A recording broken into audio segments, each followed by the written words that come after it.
కవితని లాజిక్‌తో కొట్టడానికి డిసైడ్ అయ్యారు కేటీఆర్. తన చెల్లి మీద సంచలన కామెంట్స్ చేశారు.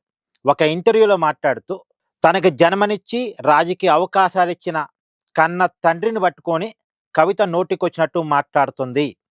అనేక అవకాశాలిచ్చారు. 2014లో ఎంపీగా అవకాశం ఇచ్చారు. 2018లో తిరిగి ఎంపీగా అవకాశం ఇచ్చారు. ఓడిపోతే ఎమ్మెల్సీ పదవి ఇచ్చారు. పార్టీలో అన్ని రకాల అవకాశాలని కవితకు కల్పించారు. కానీ ఇప్పుడు అదే కేసీఆర్‌ని, అంటే తనకి అవకాశాలు ఇచ్చిన కేసీఆర్‌ని, జన్మనిచ్చిన కేసీఆర్‌ని నోటికొచ్చినట్టు కవిత మాట్లాడుతుంది. కన్న తండ్రిని కవిత బాధ పెడుతుంది అని కేటీఆర్ ఒక ఇంటర్వ్యూలో చెప్పుకొచ్చారు. దీని ద్వారా కవితను ఒక నెగెటివ్‌గా తెలంగాణ సమాజం ముందు చూపించే ప్రయత్నం చేశారు. ఇప్పుడు చూడండి ఎంత లాజిక్‌గా కేటీఆర్ మాట్లాడాడు అంటే, కవిత బీఆర్ఎస్ పార్టీకి వ్యతిరేకంగా పోరాటం చేస్తుంది, లేదు నాకు వ్యతిరేకంగా పోరాటం చేస్తుంది, హరీష్ రావుని ఇష్టం వచ్చినట్టు మాట్లాడుతుందంటే కవిత అంత పెద్ద నెగెటివ్ కాదు. కానీ అదే కవిత కేసీఆర్ మీద ఇష్టం వచ్చినట్టు మాట్లాడుతుందంటే దాన్ని తెలంగాణ సమాజం ఒప్పుకోలేరు కూడా. ఎందుకంటే వితౌట్ కేసీఆర్ హూ ఈజ్ కవిత? కేసీఆర్ లేకుండా కవిత లేదు కదా.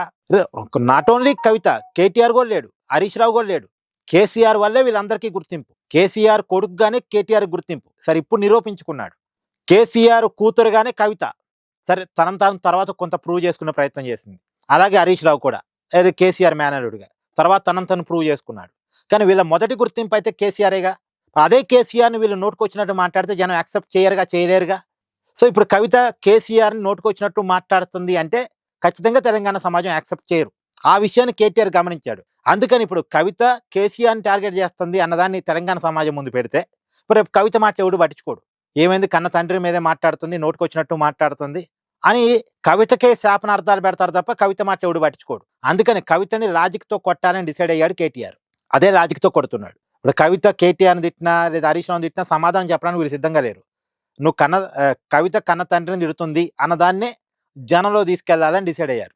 దానివల్ల కవితని నెగిటివ్ చేయొచ్చు, కేసీఆర్కి కొంత సానుభూతిని తీసుకురావచ్చు, కేసీఆర్కి తీసుకొచ్చే సానుభూతి ద్వారా బీఆర్ఎస్ పార్టీ లబ్ధి కూడా పొందవచ్చు.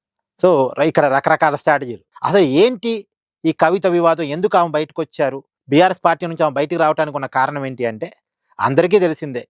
ఒకటి ఆస్తి తగాదాలు, రెండు ఆస్తి కంటే ముందు పార్టీలో నాయకత్వ సమస్య. తనకి లీడింగ్ కావాలంటే కవిత, అది ఇవ్వటానికి బీఆర్ఎస్ పార్టీకి ఇష్టం లేదు.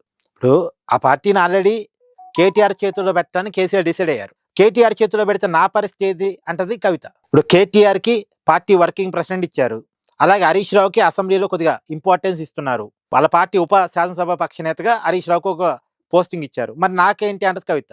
నీకేం లేదు, నువ్వు కూర్చో అంటారు కేసీఆర్, బీఆర్ఎస్ పార్టీ వాళ్ళు. సో నాకేమీ లేదా అన్న కాడ ఆమె అలిగి బయటికి వెళ్ళి పార్టీ పెట్టుకోవడం వల్ల ఆమెకి ఏమైనా ఉంటుంది అంటే అక్కడ ఏముండదు. ఇప్పుడు షర్మిలాని చూసాంగా మనం, కవిత కూడా అంతే. కాలం కలిసి వస్తే ఏమో చెప్పలేం, కానీ ఇప్పుడైతే జనరల్గా అయితే కవితకి ఏముండదు అక్కడ.